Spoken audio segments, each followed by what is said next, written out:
So, bounds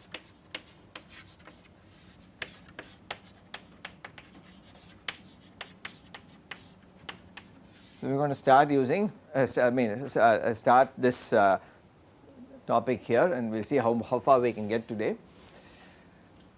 The expectation operator itself, we have already seen one or two bounds earlier when we first started listing the properties of expectation. It turns out there are a lot of interesting bounds you can write. You may have heard of the Chebyshev inequality, for example. If you have taken a course from the maths department, you definitely have run into Chebyshev inequality, which is an example of one of these things, right? Okay. So, let us see what inequalities we can write. And it turns out these are all general inequalities. There is no, we are not going to make any assumptions other than the existence of the expectation itself, right. So, it will not be specific to any distribution. Let us say the first one, we have already said this, right. Let g of x be greater than or equal to 0 for all x in omega x, some random variable x. Then this is already mentioned, this is definitely non-negative. This is right, something which I said right in the beginning itself, follows directly from the definition of the Lotus principle, which defines this quantity here. So, how would you apply this to two functions g1 and g2? Supposing g1 is always never be smaller than g2, then what can you say about, let us say we have two functions g1x and g2x such that g1 is always bigger than g2 for all x in omega x, then what can you say about, how will you write something like this? The difference, right, is always non-negative. So, then what will this be bounded by? Lower bounded by E of?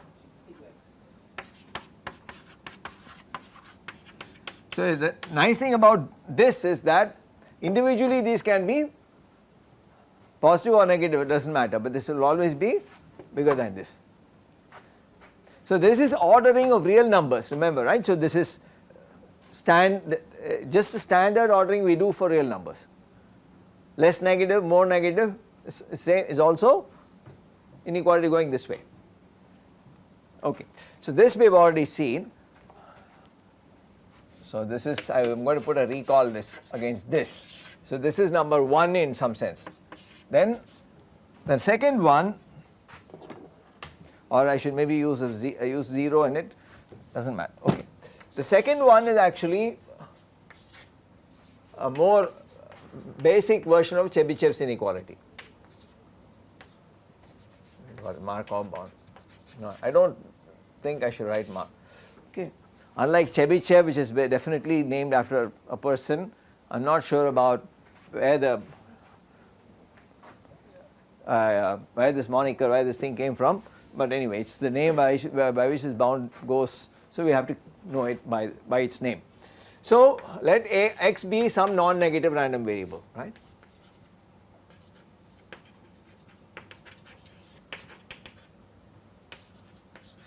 So, it is non-negative, right. So, it does not take negative values with some E of x. So, basically the Markov bound, like the Chebyshev bound, what is the idea here? We are trying to bound the tail probability of E of x. So, what is the tail probability? This P of x greater than equal to A, this is the tail probability. It turns out for a non-negative random variable with finite E of x, this tail probability is upper bounded by what? E of x divided by A for any A greater than 0.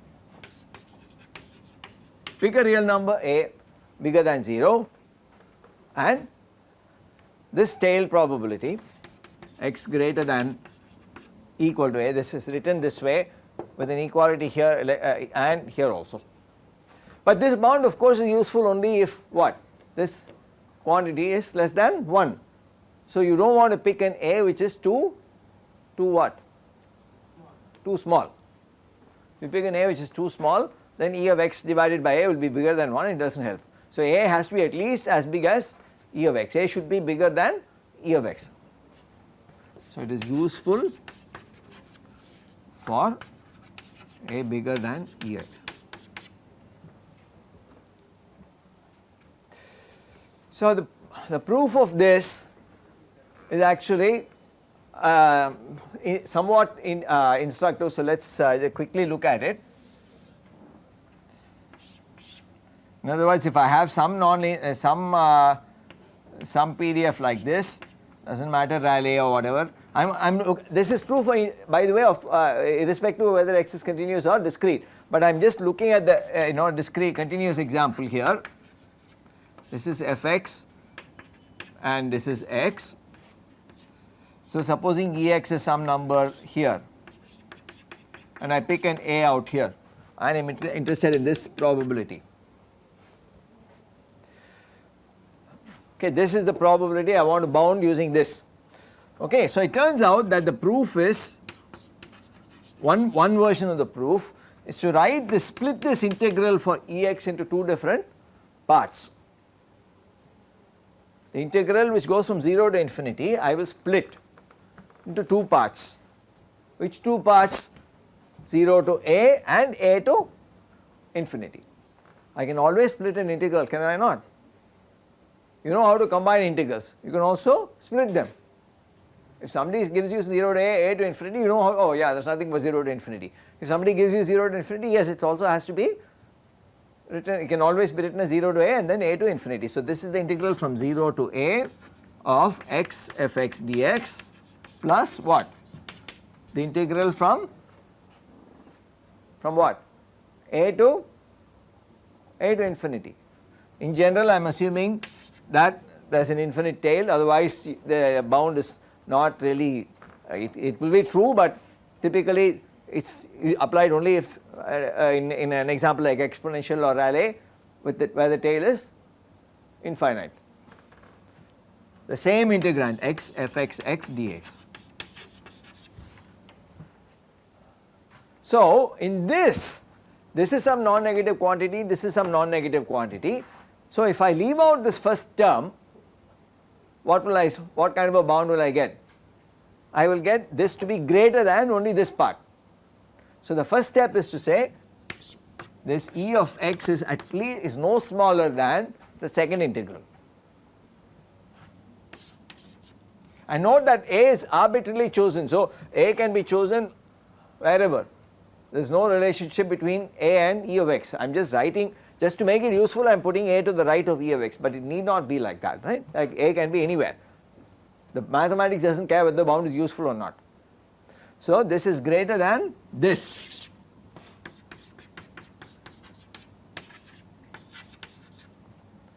And then what do I do here? If I substitute this x, if I put A in place of x, see throughout this integral what is x? X is at least A. So, if I, and it is always, everything is non-negative or even positive you can say. So, if I put x, if I put A in place of x, what happens? I get one more lower bound, right? So, this is another, so it is a double right, a two level bounding here. So, remember when you write a sequence of equalities and inequalities, if this was equal to something, you should only put equals here. You should use this greater than only if this quantity is again smaller than this. Do not use, right, this bound unless this is really smaller than this. And then you go back through the chain of inequalities you wrote and then relate this to the last thing. If you have a bound even in one place, then you have a bound everywhere. Right? The final two things are also related by that inequality. Right? Is that clear? That is, if this is equal to something, put equals here. Do not put, but here it is not going to be equal because I am going to replace this x by A. In other words, I will write it here.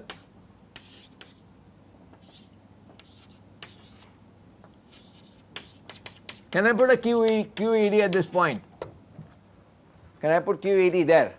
Yes, I can, because this A will come out, and what remains is nothing but P of x greater than or equal to A. It is to make this thing fit the discrete case also, that all these greater than or equal to and all are put there, right. So, to make this universally valid for discrete and continuous, all these greater than or equal to here and less than or equal to are needed. But if you strictly do only the continuous case, you can leave out the equals, but it is not written like that. So, this is A times P of x greater than or equal to A. So, what did we have? E of x is no smaller than A times P of x greater than or equal to A, therefore QED. Okay, last thing today, how do you get equality here? You get equality if and only if A equal, if x itself is a constant equal to E of x, and you choose A to be that constant. Then in that case this will be 1, this will also be 1. So with that we will end today's lecture. All of these cases, right, equalities, you have to look for equality also. So equality is achievable in the degenerate case when x is just a constant, and you choose A to be exactly that constant. So that is a discrete, is a degenerate discrete case, right, x always takes that one value and you take A to be that value. So that this is 1, that is why this equals is important. If you leave out this equals, then this will become 0.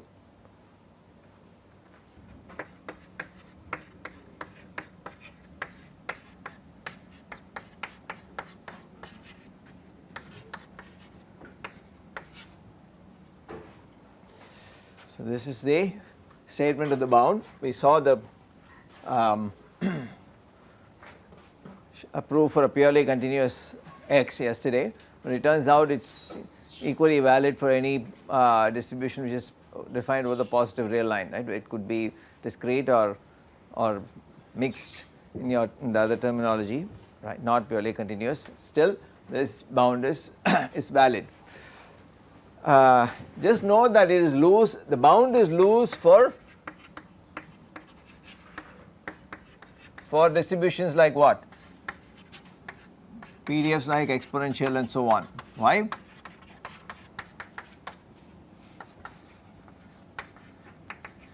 Why so?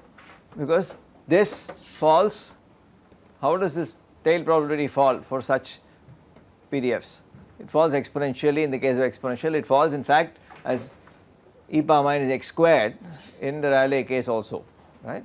So you can in fact get an exact expression for the Rayleigh because of that x in the multiplying the e power minus x squared term, isn't it.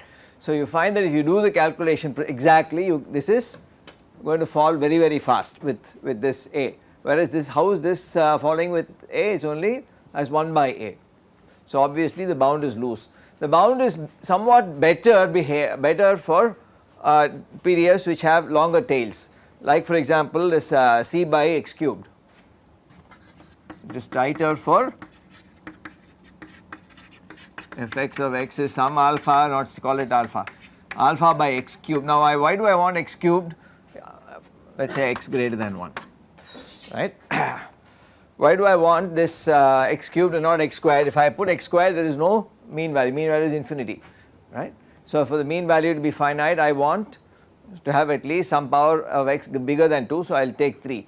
So if you plug it in here, you will find that this probability, how do you think this will behave with respect to with A? What will be the fall, how will the tail probability behave? It will fall off as 1 by A squared. 1 by A squared is about the best you can, 1 by A squared here, and this will be of the order of 1 by A. So turns out that for polynomial PDFs which are heavier tailed than these, right, the tail is much probability in the tail is much higher. Okay, so now you might think, is this the restriction of non-negative random variable, is it very strong? Actually it is not, because you can look at mod x for any random variable x, mod x is non-negative. So if e of x exists, means e of mod x also has to exist. So therefore so another statement you can make directly from here itself is that probability of mod x bigger than A is going to be upper bounded by what? This is a non-negative random variable. So, what is this going to be upper bounded by? All I have to do is substitute the same mod x here.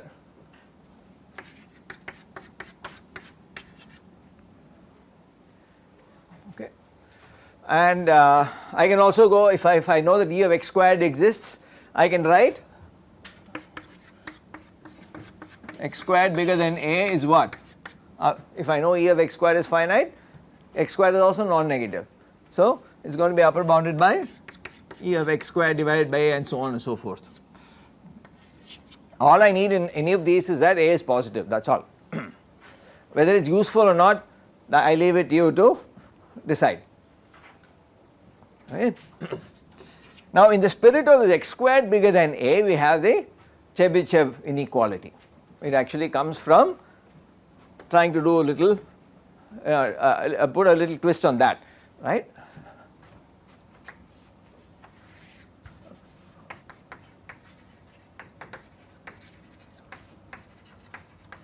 This is my spelling of Chebyshev.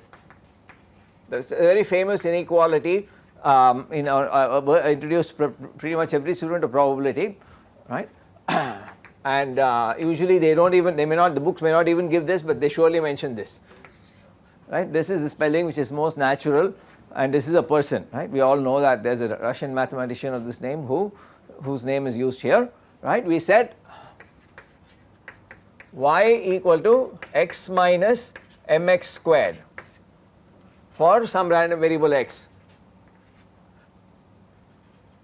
with what? With finite variance, finite mx and mx and sigma x squared, finite mean and variance. That means E of x squared or E of the variance, they are all finite, okay.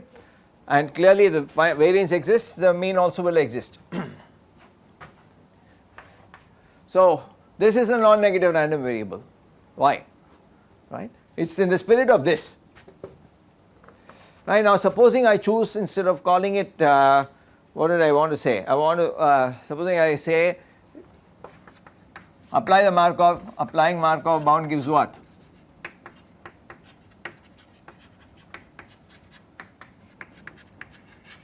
We get E of, probability of this x minus mx the whole squared, right, bigger than equal to, let me, instead of writing it as A, I will write it as A squared, just to be able to take the square root.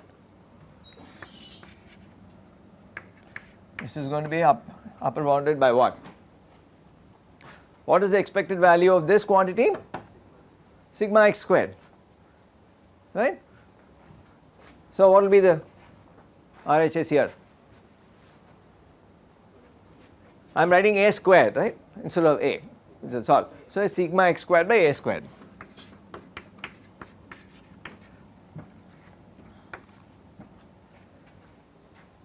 And A squared anyway is non-negative, I do not have to worry about, right, or positive. All I need, I should not do is, there is no, avoid A equal to 0, that is all. Now, this event x minus mx squared bigger than equal to A squared can be written in, if you take square root and you take the positive square root of this A squared, which is A, assume that A is positive again, this becomes mod of x minus mx.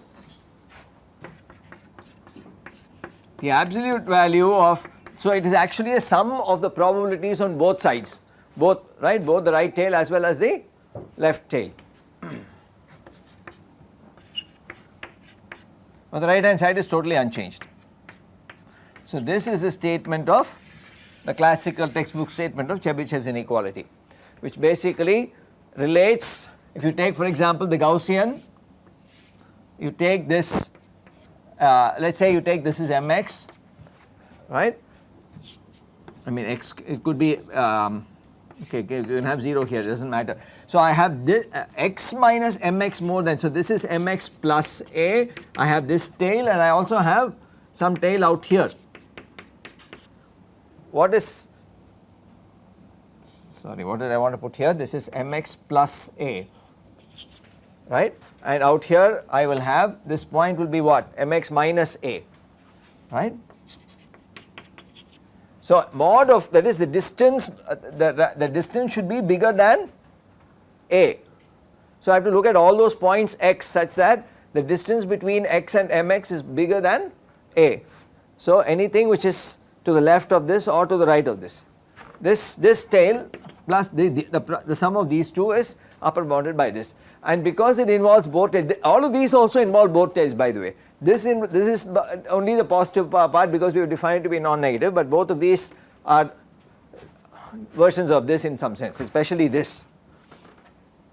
Anyway, so this is just for completeness sake, right. There is no question that the Chebyshev inequality is a very special case of this, and we don't have to spend too much time on it. So, but the intuition behind Markov bound, at least you people should think about it a little more, and especially for the discrete case and so on, please go and check it out how this bound happens, because this is a fundamental bound and it is used in many places in the theory, right.